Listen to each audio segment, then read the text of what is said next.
On this day of remembrance, we must make sure that such attack never happens again. Tonight at 5, President Biden addressing the nation 1 year to the day after that deadly attack at the U.S. Capitol. His message to the American people as he calls out former President Donald Trump for inciting the insurrection.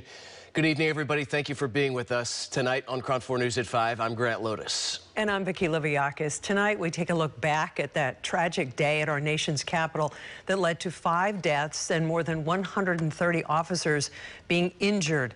What was meant to be a day that celebrated democracy as Congress was meeting to certify the results of the 2020 presidential election, instead a violent and heavily armed mob of former President Donald Trump's supporters stormed the U.S. Capitol. As the rioters pushed past Capitol police officers, breaking windows and vandalizing offices, lawmakers and staff barricaded themselves, hiding from the intruders who were voicing their violent intentions towards members of Congress and former Vice President Mike Pence for having refused to succumb to Trump's attempts to overturn the election in his favor.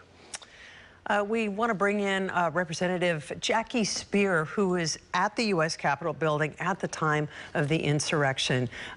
Good evening, Representative Speier. Thank you so much for taking time to meet with us. You know, we saw it all go down on live television many thousands of miles away, but you were right there. What in your experience, I mean, all these days later, sticks out in your mind? Well, I was one of the 28 members that was sitting in the gallery waiting for California's call to be made. And when the lieutenant in the Capitol Police stood up at the dais and said, "The Capitol has been breached," it was like someone had just told me that there's been a death in the family. I couldn't believe it. And then we were told to pick up these gas masks that were located under our seats and crawl across the perimeter of the chamber and get to the other side. And then we were told to take our member pins off and to lie down flat. And I saw these plainclothes officers put a piece of large furniture up against the doors because they were clamoring to get in. They broke the window. And they had drawn their guns. And then all of a sudden, I heard in the speaker's lobby a gunshot. And I thought, oh my God, we're gonna die. And it took me back 43 years when I was on an airstrip in South America and was shot 5 times and thought I was gonna lose my life there. To think that I was in the US Capitol, in this symbol of democracy, and we were losing our lives. It was unbelievable. It was treacherous and a despicable act. A year later, I'm more outraged by it than I was then. Then I was in fear and shock. Now I have just such great disdain for the former president, who enjoyed watching it on TV in the dining room of the White House and was rewinding it as he was watching his people bludgeon U.S. Capitol police officers and Metropolitan police officers.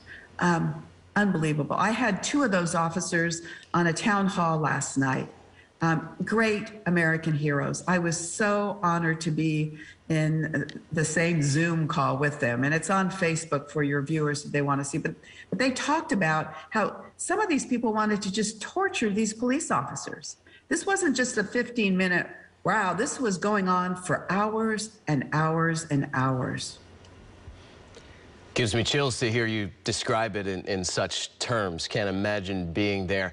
In the days that followed, you had a united Congress, it seemed. You had people like Kevin McCarthy, Mitch McConnell, Lindsey Graham, Ted Cruz denouncing what happened, but most of them have reversed that stance in the weeks and months that followed that initial reaction. How would you grade maybe not just their position, but America? How have we responded 1 year later? Well, as the president has said to us privately and even publicly, in meeting many of the world leaders, he first said to them, well, America's back. And their comment to him was, for how long?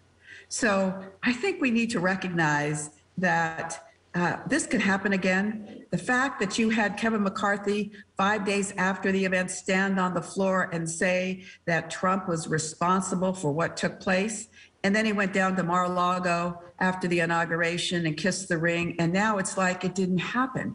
There was also 147, 2/3 of the Republicans in the House of Representatives voted to overturn the election results in Arizona and Pennsylvania that night after we were able to restore order and came back to finish the business of the day.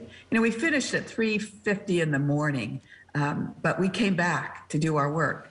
So there is an unwillingness for people who know better. These Republicans know that President Biden rightfully won that election by 7 million votes, but they choose to continue to try and curry favor with Donald Trump in an effort to retain their seats. It's all about perseverance, or I should say,